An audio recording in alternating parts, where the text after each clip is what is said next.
My son tattooed his mother-in-law's name on his arm. When I asked why, he said, "She did for me what you never did." The next day, his company lost its biggest investor. He fainted when he saw the name on the contract. Subscribe to the channel for more stories like this, and comment the city you're watching from.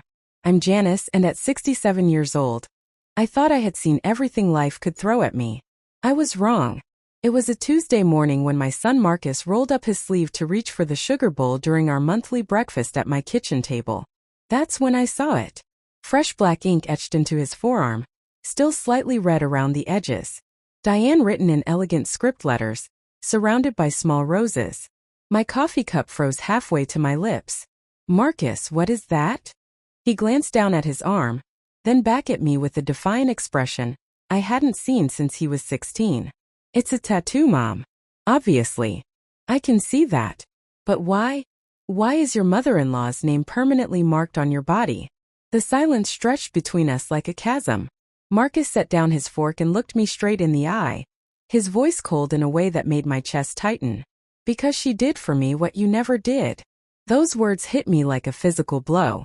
I felt the air leave my lungs, my heart hammering against my ribs. "What do you mean by that?" Marcus leaned back in his chair, arms crossed. "Diane believed in me, Mom. When I wanted to start the business, she was there. When I needed advice, she listened. When I needed support, she gave it without making me feel guilty about it." I stared at him, this man I had raised alone for 23 years, trying to process what he was saying. "Marcus, I supported every dream you ever had. I worked 3 jobs to put you through college. I gave up my own life to make sure you had opportunities." He scoffed, actually scoffed at me. "You call that support? All you ever did was worry." "Be careful, Marcus. Are you sure about this, Marcus? Maybe you should have a backup plan, Marcus. That's not support, that's doubt." My hands began to tremble. I set my coffee cup down carefully, afraid I might drop it. "I was trying to protect you. I was trying to make sure you didn't make the same mistakes I did."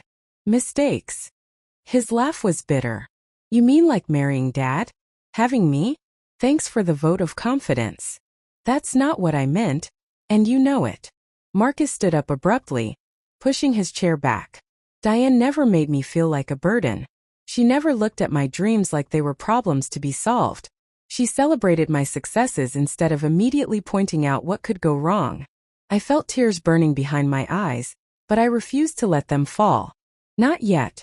So you tattooed her name on your arm? What about me, Marcus? What about everything I sacrificed for you?" He paused at my kitchen doorway, his back to me. When he turned around, his expression was almost pitying. "What sacrifices, Mom? You chose to work those jobs. You chose to stay single. You chose to make your whole life about me. And then you act like I owe you something for choices I never asked you to make." The words were like knives, each one finding its mark with surgical precision. "I didn't know loving you was such a burden. It wasn't love, Mom. It was control. Diane showed me what real support looks like. She invested in my company when the banks wouldn't. She introduced me to people who could help my business grow. She believed in me enough to put her money where her mouth was." My throat felt tight. "She invested in your company? $50,000. No questions asked. Plus she's been advising me on expansion plans. She understands business in a way you never could." I watched my son walk toward the front door, feeling like I was watching my heart leave my body. "Marcus, wait." He turned back one more time. "You know what the difference is between you and Diane? She sees my potential. You only see your fears." The front door closed behind him with a soft click that sounded like a gunshot in the sudden silence. I sat alone in my kitchen, staring at the 2 coffee cups on the table, one still full and growing cold. For 35 years, I had defined myself as Marcus's mother. Every decision, every sacrifice, every sleepless night had been for him. I had worked as a nurse's aide during the day and cleaned offices at night, just to make sure he had everything he needed. I had turned down dates, declined social invitations, postponed my own dreams because being his mother was the most important job I had ever had. And now he was telling me I had failed at it. I picked up his abandoned coffee cup, noting the lipstick stain on the rim from where his wife Sarah had kissed him goodbye earlier. Sarah, Diane's daughter. Sweet, quiet Sarah, who always seemed uncomfortable when Diane made her little comments about how I coddled Marcus too much. My phone buzzed with a text message. It was from Sarah. Mom, Janice, I'm so sorry about what happened this morning. Marcus told me about your conversation. Please don't take it personally. Diane has been very influential lately. Influential? That was one way to put it. I had noticed the changes in Marcus over the past year. The way he started questioning decisions he used to discuss with me. The way he began using business terminology that sounded foreign coming from the boy who used to call me when he couldn't figure out how to do his own laundry. The way he started looking at me like I was an obstacle instead of his biggest supporter. It all started when Sarah got pregnant and Diane began spending more time at their house, helping out. Diane, with her perfectly styled silver hair, and her expensive clothes and her habit of mentioning how successful her late husband's business had been. Diane, who had never worked a day in her life, but somehow knew everything about everything. I walked to my living room window and looked out at the street where I had taught Marcus to ride his bicycle, where I had waited for him to come home from dates, where I had waved goodbye when he left for college. The same street where he had brought Sarah to meet me, nervous and excited, asking for my blessing to propose. That Marcus seemed like a different person now. This Marcus, the one with his mother-in-law's name carved into his skin, felt like a stranger. My reflection stared back at me from the window glass. 67 years old, gray hair pulled back in a simple ponytail, wearing the same comfortable cardigan I had owned for 5 years. I looked exactly like what I was. A woman who had spent her entire adult life in service to others. But as I stood there, something cold and hard began to crystallize in my chest. If Marcus wanted to see what real support looked like, if he wanted to understand the difference between love and control, then maybe it was time I showed him exactly what his mother was capable of. After all, there were things about me that Marcus had never bothered to learn. Things that Diane, for all her influence and advice, could never have guessed. Things that were about to change everything. That night, I couldn't sleep. I kept replaying Marcus's words, each one cutting deeper than before. She did for me what you never did. The phrase echoed in my mind as I lay in the darkness of my bedroom, staring at the ceiling I had painted myself to save money when Marcus was in high school. I got up and walked to my closet, pushing aside the practical clothes I wore now to reach the back corner where I kept a small cedar box. Inside were the remnants of the life I had before Marcus became my entire world.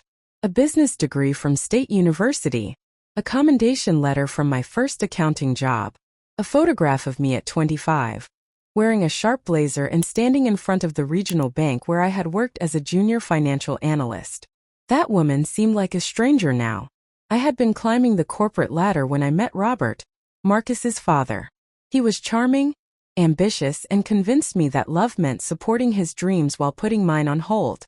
Just until I get the restaurant established, he had said. Then you can go back to your career. The restaurant failed within 2 years. Our marriage didn't last much longer. When Robert walked out, leaving me with a 3-year-old and a mountain of debt, I had 2 choices: declare bankruptcy or figure out how to rebuild our lives from nothing. I chose to fight. I sold everything of value we owned, including my grandmother's jewelry and the small stock portfolio I had been building. I moved us into a tiny apartment in a neighborhood where I could walk to work and Marcus could walk to daycare. I took the first job I could find changing bedpans and feeding elderly patients at a nursing home, because it paid 15 cents more per hour than the other positions available.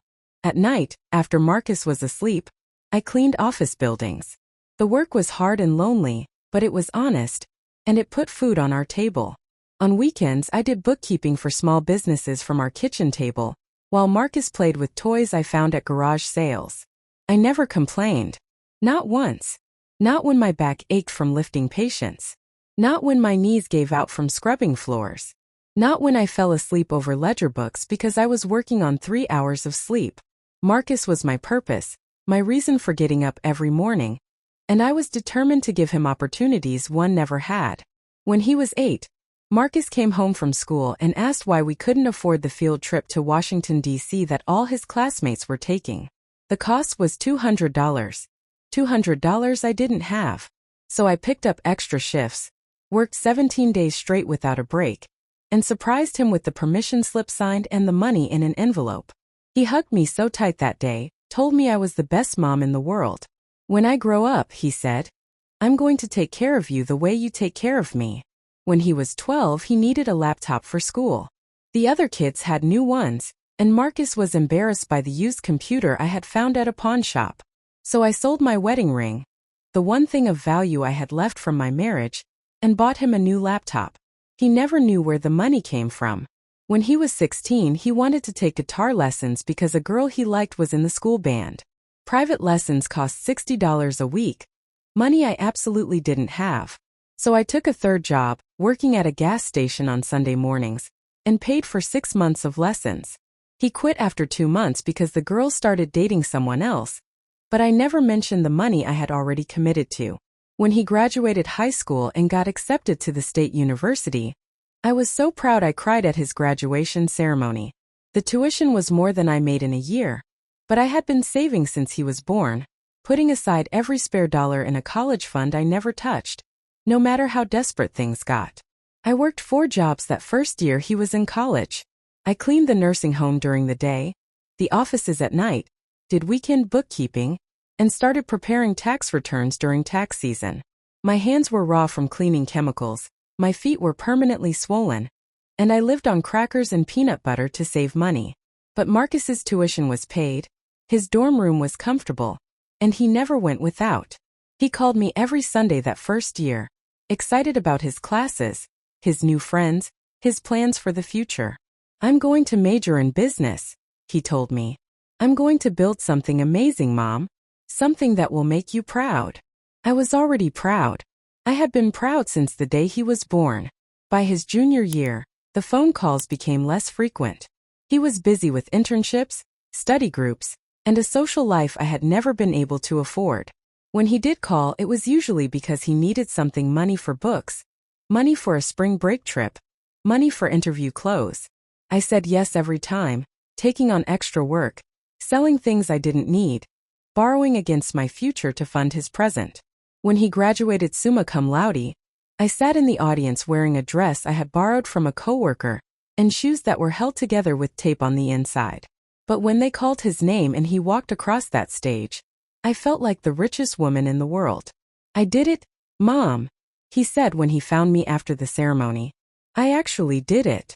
You did it? I agreed, though we both knew the truth. We had done it together, with my salary and his dreams. After graduation, Marcus moved back home while he looked for work. Those 6 months were some of the happiest of my life. He was 22, confident, and full of plans. We had dinner together every night, and he told me about the companies he was interviewing with, the future he was building. For the first time in years, I felt like I had my son back. Then he met Sarah. I liked Sarah immediately. She was kind, soft-spoken, and clearly adored Marcus. When he brought her home for dinner, she complimented my cooking and asked genuine questions about my work. She seemed different from the other girls he had dated, more serious, more grounded. It wasn't until I met Sarah's mother that I understood where the grounding came from. Diane walked into my living room like she owned it, her eyes cataloging everything from my second-hand furniture to the family photos on the mantel. She was perfectly put together in a way that spoke of money and leisure. Expensive highlights, manicured nails, clothes that fit like they had been tailored specifically for her body. So you're Marcus's mother, she said, extending a hand with rings on 3 fingers. Sarah has told me so much about you. The way she said it made me feel like Sarah had been reporting back about the poor relative she was marrying into. Diane's gaze lingered on my worn carpet, my mismatched dishes, the water stain on my ceiling that I couldn't afford to fix. You've done such a good job raising him on your own, she continued, and somehow managed to make it sound like a backhanded compliment. It must have been so difficult, working all those jobs. I can't imagine having to clean office buildings to make ends meet. I felt my cheeks burn. I had never been ashamed of honest work, but the way Diane said it made it sound sordid, desperate. A mother does what she has to do, I replied, keeping my voice steady. Diane smiled, but it didn't reach her eyes. Of course. Although I do worry about Marcus starting his adult life without any real financial foundation. Sarah is used to a certain level of security. You understand. I understood perfectly. I understood that Diane had just politely informed me that I wasn't good enough for her daughter's husband. From that day forward, every interaction with Diane felt like a subtle competition I was destined to lose. When Marcus and Sarah announced their engagement, Diane threw them an elaborate party at her country club. When they went house hunting, Diane accompanied them, pointing out properties in neighborhoods I couldn't afford to drive through. When they planned their wedding, Diane took charge, making decisions about flowers and venues while I quietly wrote a check for my small contribution and tried to pretend it didn't sting. But the real change in Marcus started after they were married. Slowly, gradually, I watched my son begin to see me through Diane's eyes. My careful budget suggestions became penny pinching. My concerns about his ambitious business plans became negativity. My offers to help became interference. Diane never criticized me directly. She was too clever for that. Instead, she made observations. Marcus is so ambitious, isn't he? He gets that drive from somewhere. Implying, of course, that it didn't come from me.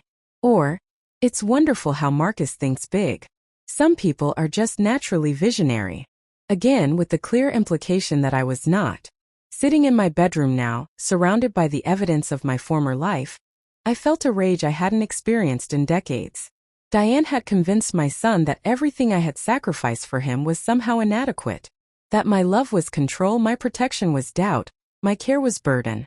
She had no idea who she was dealing with, because Diane had made one crucial mistake in her assessment of me. She had looked at my small house, my practical clothes, my working-class neighborhood, and assumed she knew everything about who I was. She was about to learn exactly how wrong she had been. 3 weeks after the tattoo incident, Marcus called to invite me to his company's annual investor meeting. His voice was formal, distant, like I was a business acquaintance rather than his mother. "It's this Thursday at 7, he said. "Sarah thought you might want to come see what we've built." What we've built. The phrase stung, but I kept my voice neutral. "Of course, I'd love to see your office." "Great. And Mom? It's a professional event, so maybe dress appropriately." I hung up wondering when my own son had started worrying about whether I would embarrass him. Thursday evening, I drove to the sleek downtown building where Marcus had rented office space on the 15th floor. His company, TechFlow Solutions, provided software consulting to small businesses. It was exactly the kind of work he had always been good at, detail-oriented, problem-solving, helping people organize their chaos. The lobby was impressive, all glass and chrome with modern furniture that probably cost more than my annual grocery budget. I took the elevator up, noting my reflection in the polished steel doors. I had chosen my outfit carefully, a navy blazer and matching pants that I'd owned for years but rarely wore, paired with my best shoes and the pearl earrings my mother had left me. Professional but not pretentious. The elevator opened to reveal Marcus waiting for me, dressed in a sharp suit I didn't recognize. Behind him stood Diane, wearing a cream-colored dress that probably cost more than my monthly rent. "Mom," Marcus said, giving me a brief, awkward hug. "Thanks for coming." Diane stepped forward with her practiced smile. "Janice, how lovely. Doesn't Marcus look wonderful? We went shopping last weekend for some proper business attire." We, as if she were his mother. "Not me. He looks very handsome." I agreed, though my chest tightened at the casual way she included herself in decisions about my son's wardrobe. Marcus led us into the main office space, which was buzzing with activity. About 30 people milled around, drinking wine and examining displays showing the company's growth charts and client testimonials. I recognized some of Marcus's college friends, now dressed in their own professional uniforms, chatting with older men and women who must be the investors. "Let me introduce you to everyone," Marcus said. But before he could, Diane linked her arm through his. "Actually, darling, there are some people I want you to meet first. Potential clients I've been telling about your wonderful work." She steered him toward a group of well-dressed older couples near the windows, leaving me standing alone in the middle of the room. I watched as she introduced Marcus with obvious pride, her hand resting possessively on his arm, her voice carrying just enough for me to hear phrases like "my son-in-law" and "brilliant young entrepreneur." My son-in-law. Not Sarah's husband. Her son-in-law. as if Marcus belonged to her now. I found Sarah near the refreshment table, looking uncomfortable in a black cocktail dress that was clearly not her style. "Hi, sweetheart," I said, touching her shoulder gently. "You look beautiful." Sarah's face brightened with genuine relief. "Mom, Janice, I'm so glad you're here. I've been standing by myself for 20 minutes while Mom parades Marcus around like a prize pony." We both looked toward the window where Diane was now introducing Marcus to what appeared to be a very wealthy couple. The woman wore diamonds that caught the light every time she moved, and the man had the kind of understated confidence that came from never having to worry about money. "Who are they?" I asked. Sarah sighed. "The Hendersons. They own half the commercial real estate downtown. Mom's been working on them for months, trying to get them interested in investing in Marcus's expansion plans." "Expansion plans?" "He wants to hire 5 more employees and lease additional office space. It would double his overhead, but Mom thinks it's the right move to scale the business properly." Sarah made air quotes around the phrase. Those are her words, not his. I watched my son nodding enthusiastically as Diane gestured toward his growth charts. He looked confident, successful, completely in his element. But something about the scene bothered me. Marcus had always been cautious with money, perhaps because he had grown up watching me count every penny. This aggressive expansion plan seemed out of character. How is he planning to finance this expansion? I asked carefully. Sarah lowered her voice. "That's what tonight is about. Mom has been introducing him to her network, people with serious money. She thinks his business has huge potential, but he needs more capital to take it to the next level." Across the room, Marcus was now standing at a small podium, calling for everyone's attention. The conversation died down as people gathered around him. "Thank you all for being here tonight," he began, his voice clear and confident. "When I started TechFlow Solutions 3 years ago, I had a vision of helping small businesses streamline their operations through smart technology solutions. Tonight, I'm excited to share how far we've come and where we're headed next." He clicked a remote, and a presentation appeared on the large screen behind him. Charts showing steady revenue growth, testimonials from satisfied clients, projections for future earnings. It was impressive, more impressive than I had realized. My son had built something real, something valuable. "Of course I couldn't have done this alone," Marcus continued, and my heart swelled with anticipation. This was it, the moment he would acknowledge my years of support, my sacrifice, my belief in him when no one else did. I owe a special debt of gratitude to someone who saw my potential before I even saw it myself. Someone who believed in me enough to put her own reputation and resources on the line. "Ladies and gentlemen, I'd like you to meet my business mentor and primary investor, Diane Patterson." The room erupted in polite applause as Diane stepped forward, accepting a bouquet of flowers that had clearly been prepared in advance. She stood beside Marcus at the podium, beaming with maternal pride as he continued. Diane didn't just invest money in TechFlow Solutions. She invested her expertise, her connections, and her unwavering faith in my vision. She's been more than an investor. She's been like a mother to me in the business world. Like a mother to me. The words hit me like a physical blow. I felt the blood drain from my face as I watched Diane accept the praise, watched her bask in the recognition that should have been mine. Without Diane's guidance and support, Marcus continued, TechFlow Solutions would still be a one-man operation run out of my apartment. Instead, we're here tonight, looking toward a future that will triple our current capacity and establish us as the premier consulting firm in the region. More applause. Diane took the microphone, her voice warm and gracious. "Marcus is too modest," she said, her hand resting on his shoulder. "I simply recognized what was already there. Brilliant potential that just needed the right support to flourish. Sometimes all a young person needs is someone who believes in them unconditionally." I felt sick. These were the words I should have been hearing about my own support, my own belief in Marcus.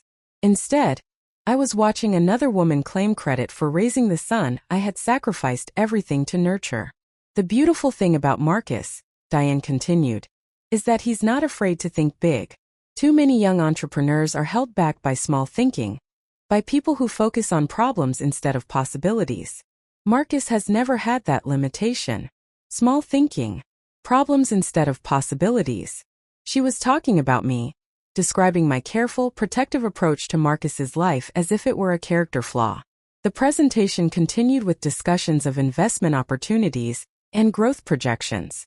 I heard numbers being thrown around: 200,000 for expansion, 500,000 for acquisition of a competitor, $1 million for nationwide scaling.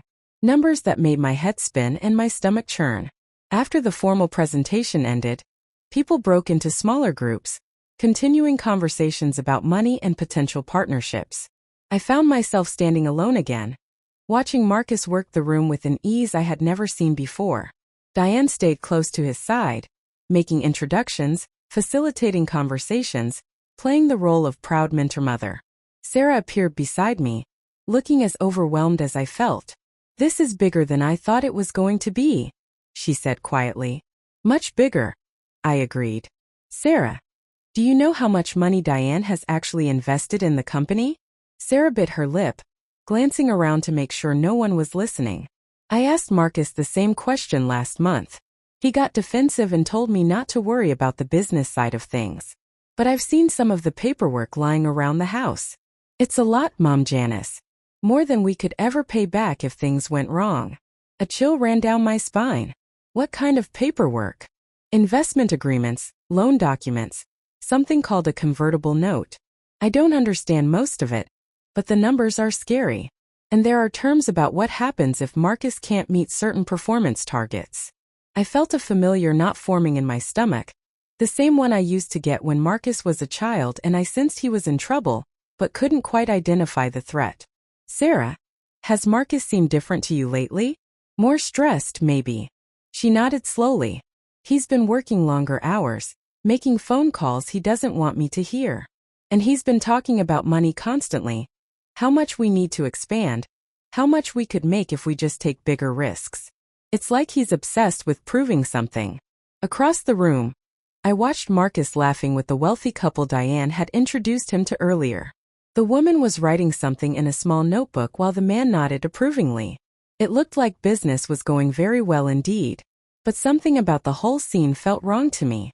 The Marcus I had raised was careful, thoughtful, never one to put all his eggs in one basket.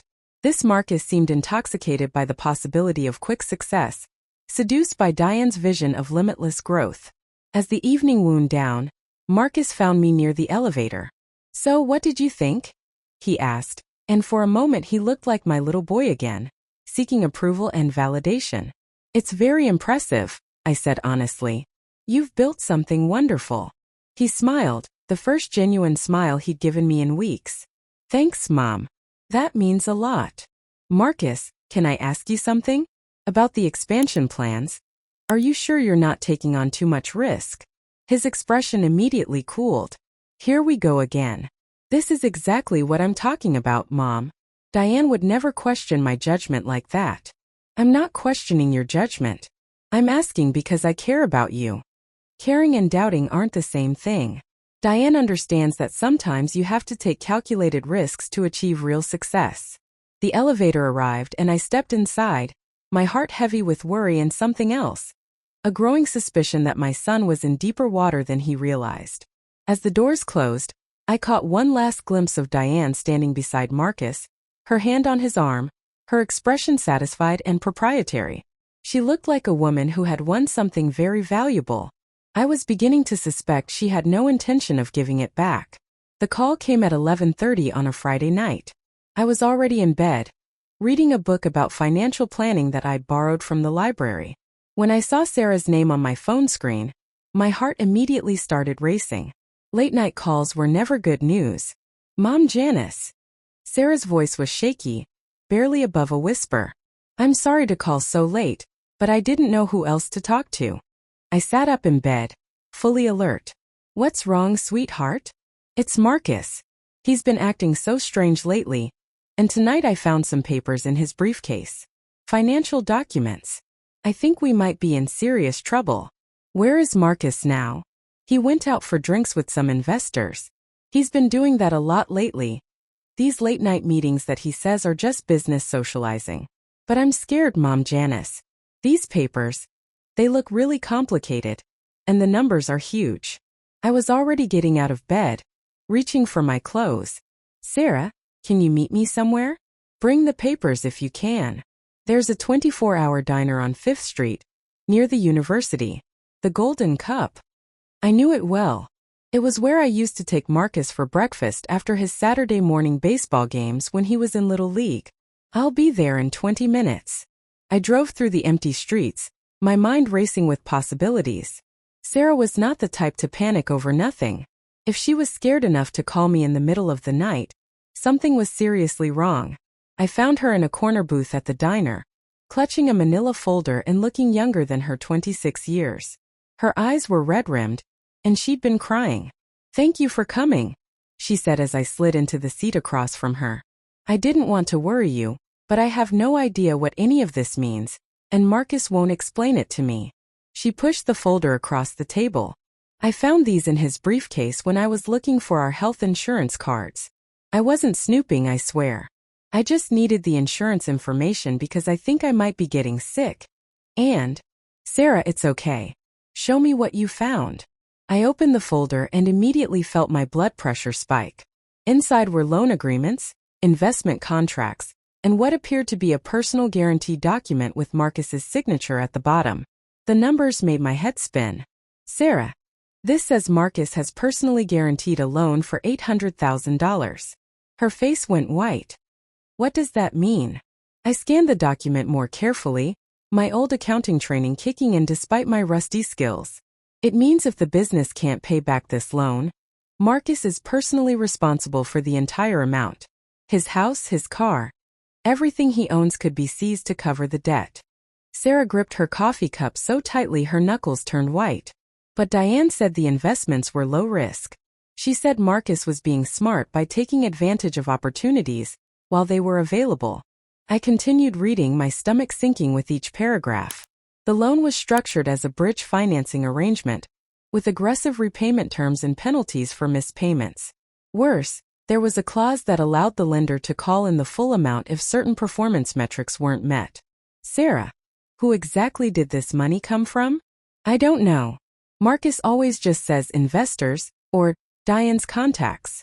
But look at this one." She pointed to another document deeper in the stack. This one made my heart stop completely. It was an investment agreement from something called Patterson Family Holdings, LLC. The primary signatory was listed as D. Patterson, managing member. Diane Patterson. Diane was not just introducing Marcus to investors. She was the investor. She had loaned my son $800,000, with terms that would give her significant control over his business if he couldn't meet his obligations. "Sarah, has Marcus talked to you about what happens if the business doesn't grow as fast as projected?" She shook her head. "He just keeps saying everything is going according to plan. But he's been so stressed lately. He barely sleeps, he snaps at me over little things, and he's constantly checking his phone. Last week I found him sitting at the kitchen table at 3 in the morning, staring at spreadsheets." I kept reading, trying to make sense of the legal language. What I found made my blood run cold. Hidden in the fine print was a clause that essentially gave Diane the right to force Marcus to sell the company to her if he defaulted on any payment or failed to meet specific revenue targets. "Sarah, this isn't just a loan. This is a trap." She looked at me with frightened eyes. "What do you mean?"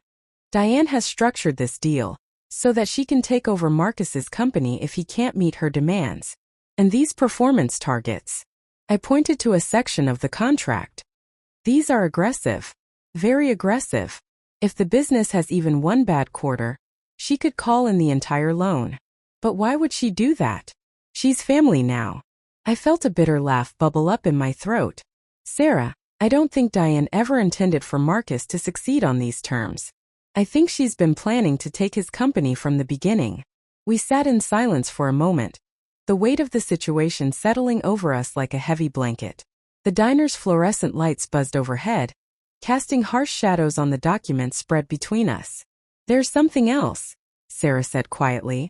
"Something I didn't want to tell you because I wasn't sure if it mattered." "What is it?"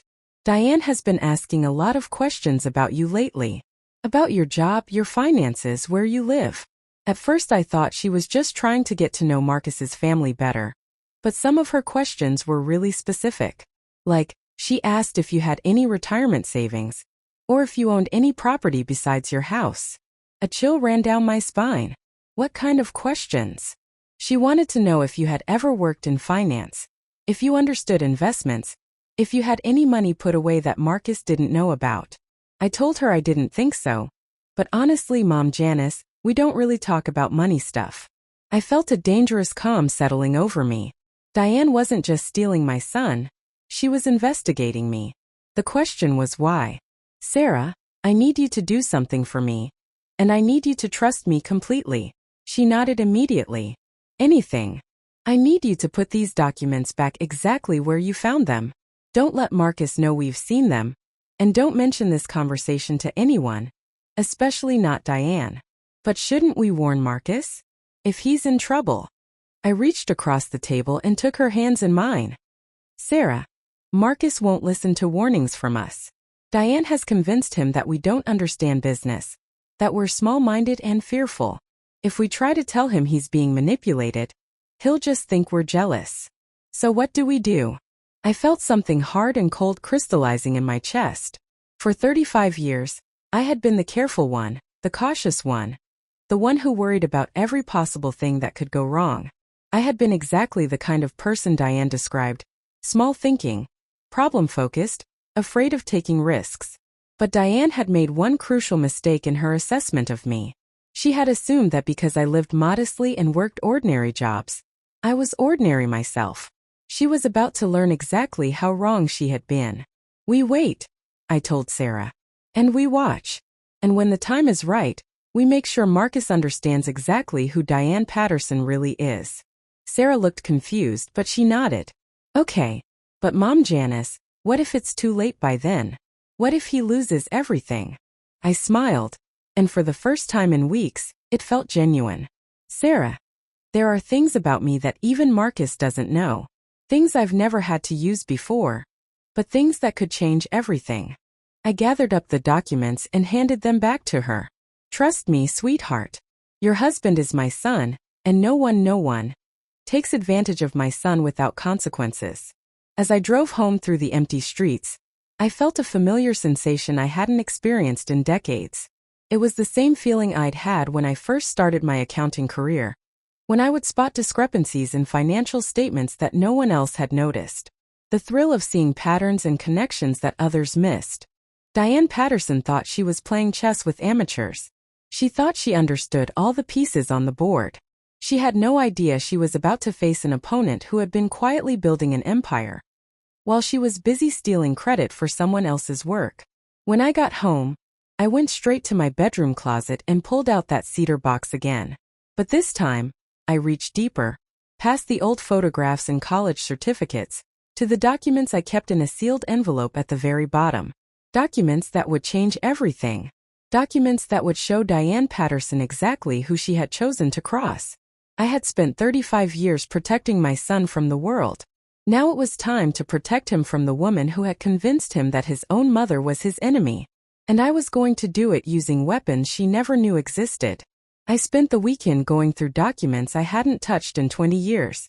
Bank statements, investment records, corporate filings, all filed away in manila folders and stored in a fireproof safe I kept hidden behind my water heater. As I spread the papers across my kitchen table, I felt like an archaeologist uncovering artifacts from a buried civilization. The civilization of the woman I used to be. Monday morning, I called in sick to work for the first time in 3 years. Instead of reporting to the nursing home, I drove downtown to the offices of Meridian Financial Services, the investment firm that had been managing my portfolio since 1987. Mrs. Bradley, said James Morrison, my financial advisor, rising from behind his mahogany desk with a surprised smile. It's been quite a while since I've seen you in person. You usually handle everything by phone. I prefer to keep things quiet, I said, settling into the leather chair across from his desk. But today I need to discuss some changes to my holdings. James pulled up my account on his computer screen, and I watched his eyebrows rise slightly as he scrolled through the information. Even after all these years, the numbers still surprised him. Let's see here. Your current portfolio value is sitting at approximately $3.2 million. Very solid performance, especially considering your conservative investment strategy. The dividend income alone has been providing you with a substantial annual return. $3.2 million. Money I have been accumulating for 3 decades, built from the foundation of my grandmother's small inheritance, and grown through careful, consistent investments. Money that Marcus had never known existed. James, I need to know about something specific. Do I have any holdings in Patterson Family Holdings, LLC? He frowned, typing rapidly. Let me check. Yes, actually you do. It's a fairly recent addition to your portfolio. About 18 months ago. You own a significant stake through one of our private equity funds. Why do you ask? My heart started beating faster.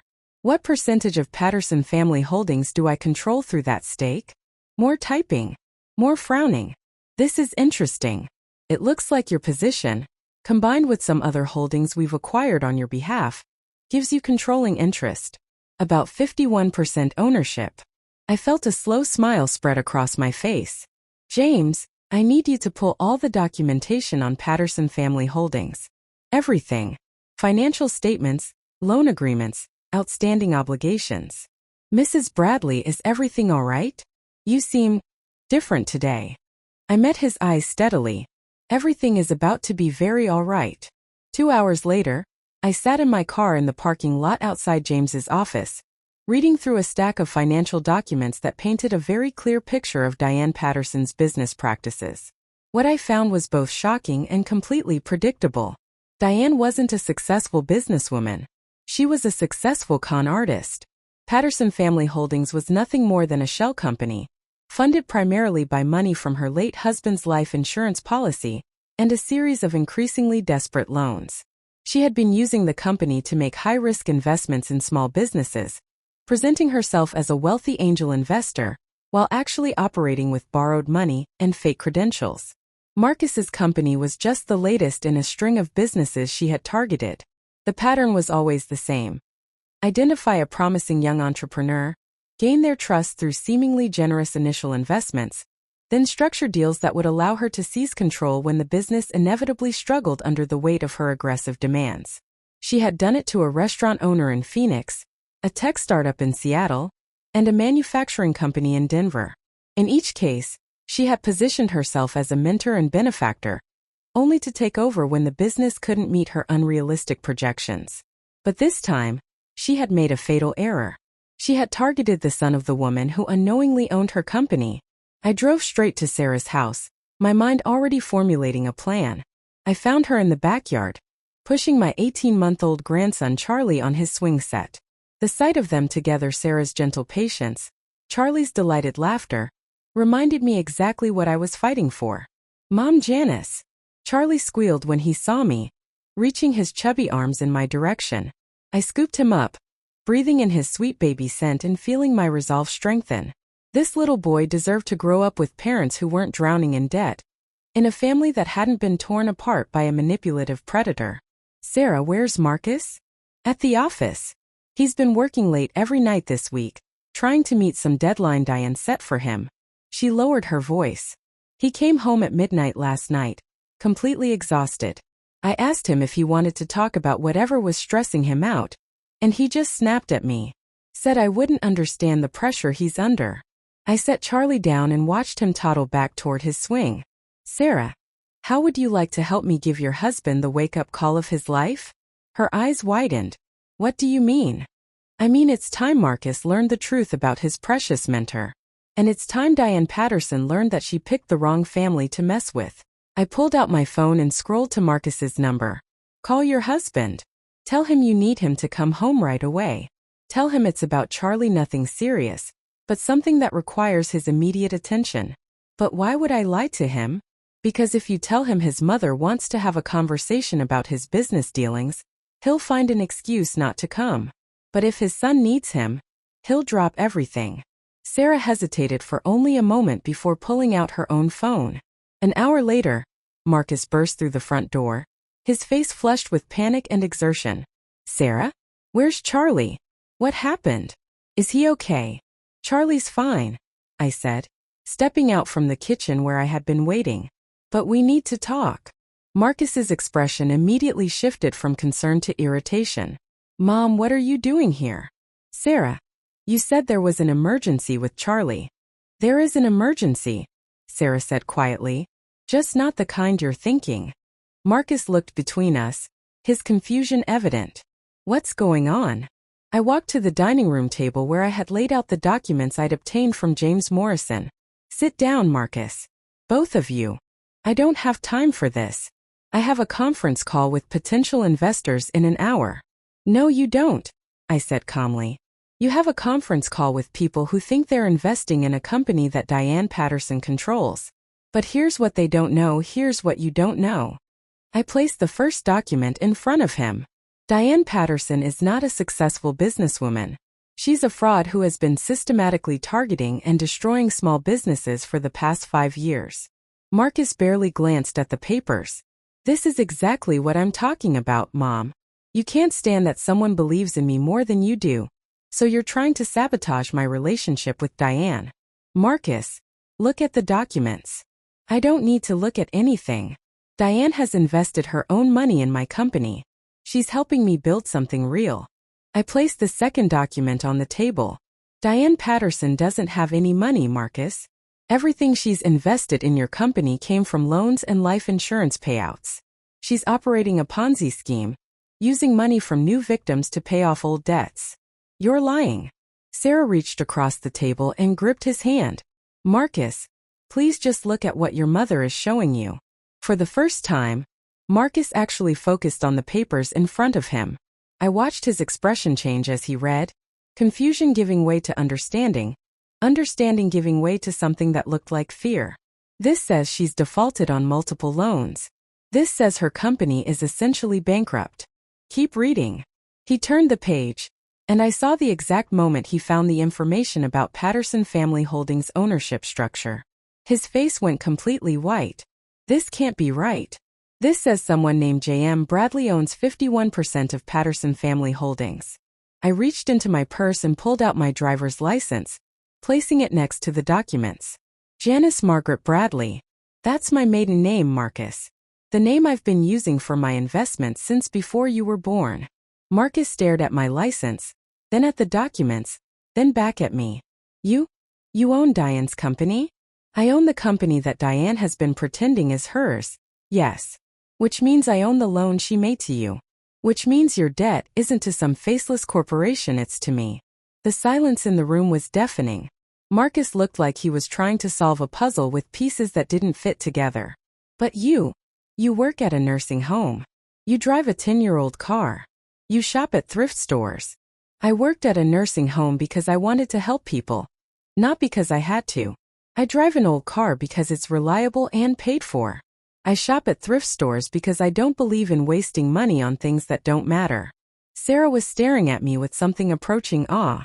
Mom, Janice, are you saying you're wealthy?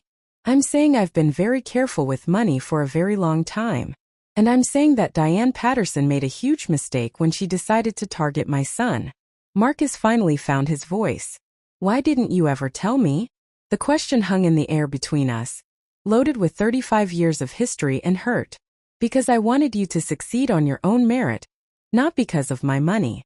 Because I wanted you to respect your own abilities, not feel like you owed your success to someone else's wealth. But you let me struggle.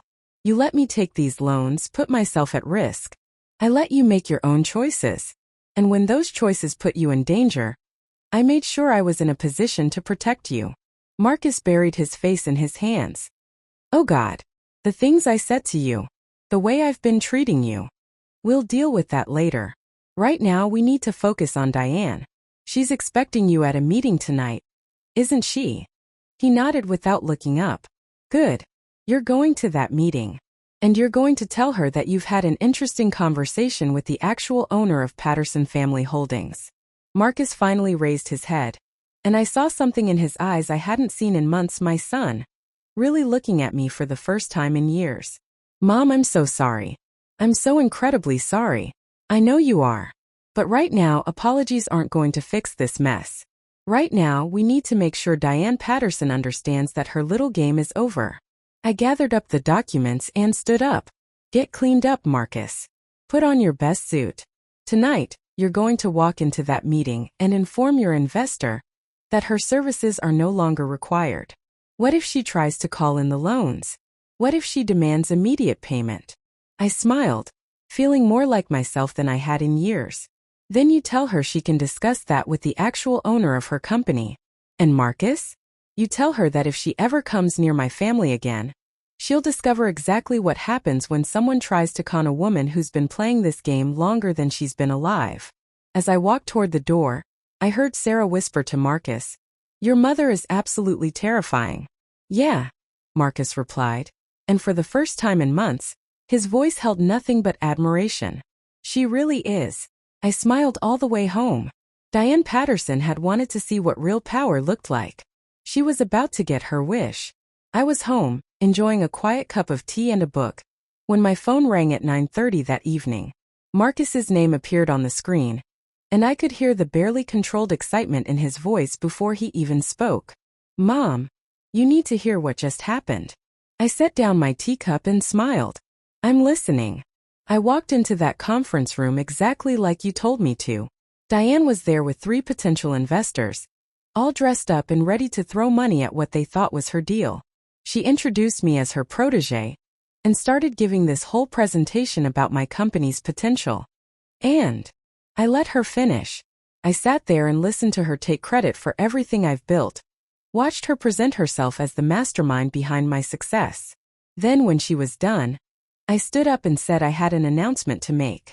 I could picture the scene perfectly: Marcus in his best suit, finally finding the courage to face down the woman who had been manipulating him for months. I told everyone in the room that I'd recently discovered some very interesting information about Patterson Family Holdings. I explained that the company wasn't actually owned by Diane Patterson, but by someone named J.M. Bradley. Then I looked directly at Diane and said, "That would be my mother, Janice Margaret Bradley." I laughed despite myself. How did she react? At first she just looked confused. Then she started laughing, like I was making some kind of joke. She told the investors not to worry, that I was obviously under a lot of stress and wasn't thinking clearly. "But you had the documentation. Every page of it." I spread those financial reports across the conference table and explained exactly what they meant. How Diane had been operating a shell company, how she'd been using other people's money to fund her investments, how she'd systematically targeted small business owners and destroyed their companies. I could hear the satisfaction in Marcus's voice, and I felt a surge of pride. My son was finally fighting back. The investors left immediately. One of them said he was going to report Diane to the Securities Commission. Another one said he was calling his lawyer. Within 15 minutes, it was just me and Diane in that conference room. And what did she say? Marcus was quiet for a moment. "She tried to convince me that you were the one manipulating me. She said you must have been planning this all along, that you'd somehow engineered the whole situation to make her look bad. She actually accused you of being jealous and vindictive." "I see. But here's the thing, Mom. For the first time in months, I could see her clearly. Without all the flattery and the fake support, without the expensive clothes and the act of being this successful businesswoman, I could see exactly what she was. She was desperate. She was cornered. And she was absolutely furious that her plan had fallen apart." I felt a deep satisfaction settling in my chest. "What happened next?" "She demanded to know how you had gotten control of her company. She kept insisting that it was impossible, that there must be some mistake. So I called you, right there in the conference room, with her listening to every word." I remembered that call. Marcus had put me on speakerphone and asked me to explain exactly how I had come to own Patterson Family Holdings. I had taken great pleasure in laying out the details, how the company had been funded through investment vehicles I'd been contributing to for years, how Diane's financial desperation had led her to sell controlling interest without realizing who the ultimate buyer was. "She went completely silent when she realized it was true," Marcus continued. "Then she started threatening me, said she could still call in the loans, still destroy my business, still ruin my credit." "And what did you tell her?" "I told her that wouldn't be a problem, since the loans were actually held by my mother's investment company, and I was pretty sure we could work out reasonable repayment terms. I had already made that decision." Marcus's debt would be restructured as a low-interest loan with manageable payments stretched over 10 years. He would pay back every penny, but he would do it on terms that allowed his business to survive and grow. How did she take that news? Not well. She started screaming about how you'd planned this whole thing, how you'd been working against her from the beginning. She called you manipulative and controlling and said I was making a huge mistake trusting you over her. And how did you respond? Marcus's voice grew quiet, thoughtful. I told her that my mother had spent 35 years supporting me, sacrificing for me, believing in me when no one else did. I told her that you had never asked for anything in return, never used your help as leverage to control my decisions. I told her that real love doesn't come with conditions or strings attached. Tears pricked at my eyes. Marcus. I told her that I finally understood the difference between someone who supports you and someone who uses you. And then I told her to get out of my office and never contact me or my family again. Did she leave? Eventually. But not before she made it clear that she blamed you for everything. She said you'd turn me against her, that you'd poison my mind with lies about her character. I sighed. Some people could never accept responsibility for their own actions. Marcus, I need to ask you something, and I need you to be completely honest with me. Anything. Do you understand why I never told you about the money? Why I let you believe I was just a woman working ordinary jobs? There was a long pause. When Marcus spoke again, his voice was heavy with emotion. I understand that you wanted me to succeed on my own. I understand that you didn't want me to feel like I owed my achievements to your wealth. But Mom, I also understand something else now. What's that? I understand that you've been protecting me my entire life, and I was too stupid and stubborn to see it. When I was a kid, you protected me from poverty by working multiple jobs. When I was in college, you protected me from debt by paying my tuition. And now, when I was about to lose everything because of my own poor judgment, you protected me from a predator who would have destroyed my business and my family. I wiped away tears I hadn't realized were falling. You're my son, Marcus. Protecting you isn't a burden. It's a privilege. I know that now. And I know something else too. Diane was wrong about you being controlling. Real control would have been telling me what to do, making my decisions for me, using your money to manipulate my choices. What you did was the opposite of control. You gave me the freedom to make my own mistakes while making sure those mistakes wouldn't destroy me. I love you, son. I love you too, Mom. More than I've ever been able to express. And I'm going to spend the rest of my life making up for the way I treated you these past few months. You don't need to make up for anything. You just need to be happy. You and Sarah and Charlie. That's all I've ever wanted. We talked for another hour, with Marcus filling in details about the meeting and discussing plans for his business moving forward. When we finally hung up, I felt lighter than I had in years. The next morning brought unexpected news. Sarah called to tell me that Diane had left town overnight, apparently fleeing ahead of the securities investigation that was already underway. She had abandoned her house, left her car in the driveway, and disappeared with whatever cash she could gather quickly. Good riddance, Sarah said. Marcus is like a different person today. He's been playing with Charlie all morning, and he actually smiled when he made breakfast. I haven't seen him this relaxed in months. 3 weeks later, Marcus and Sarah brought Charlie over for Sunday dinner. It was the first time in over a year that my son had visited my house just to spend time with me, with no agenda, no underlying tension, no sense that he was fulfilling an obligation. We ate pot roast and mashed potatoes in my small dining room, the same room where I had served him countless meals as a child. Charlie sat in the high chair I had bought for his visits, enthusiastically smearing sweet potatoes across his face and babbling happily. After dinner, while Sarah was giving Charlie a bath, Marcus and I sat on my front porch, watching the sunset paint the sky in shades of orange and pink. Mom, can I ask you something? Of course. What are you going to do now? With the money, I mean. You could buy a bigger house, travel, do anything you want. I rocked gently in the old wooden chair I'd owned for 15 years, considering the question. I'm going to do exactly what I've been doing. I'll keep working because I love helping people. I'll keep living in this house because it's home. I'll keep investing carefully because that's what smart people do with money. But don't you want anything for yourself? Don't you have dreams you put aside? I looked at my son, really looked at him. His face was relaxed, his eyes clear, his posture no longer tense with the stress he'd been carrying for months. In the background, I could hear Sarah laughing at something Charlie had done in the bathtub. "Marcus, do you know what my biggest dream has always been?" He shook his head. "My biggest dream was to raise a son who was kind, honest, hardworking, and capable of loving his own family the way he deserved to be loved.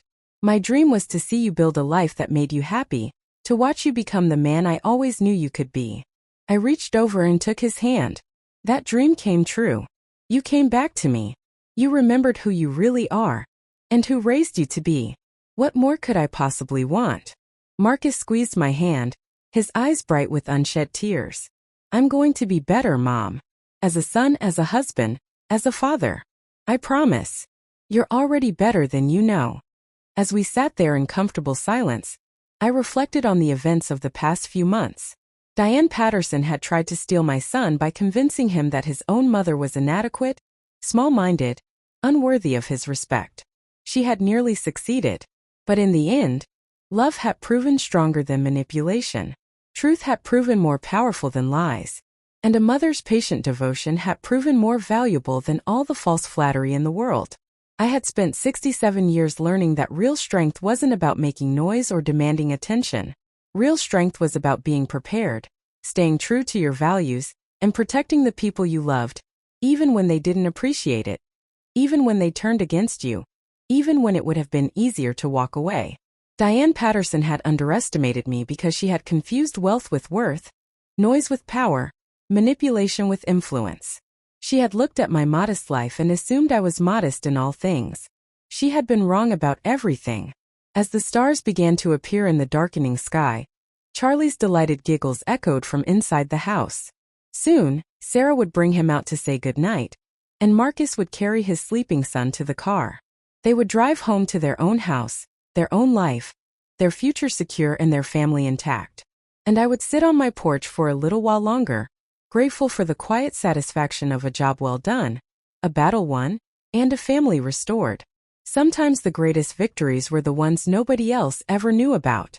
Sometimes the most powerful people were the ones who never had to prove their power to anyone. I had learned that lesson a long time ago. I was glad my son had finally learned it too.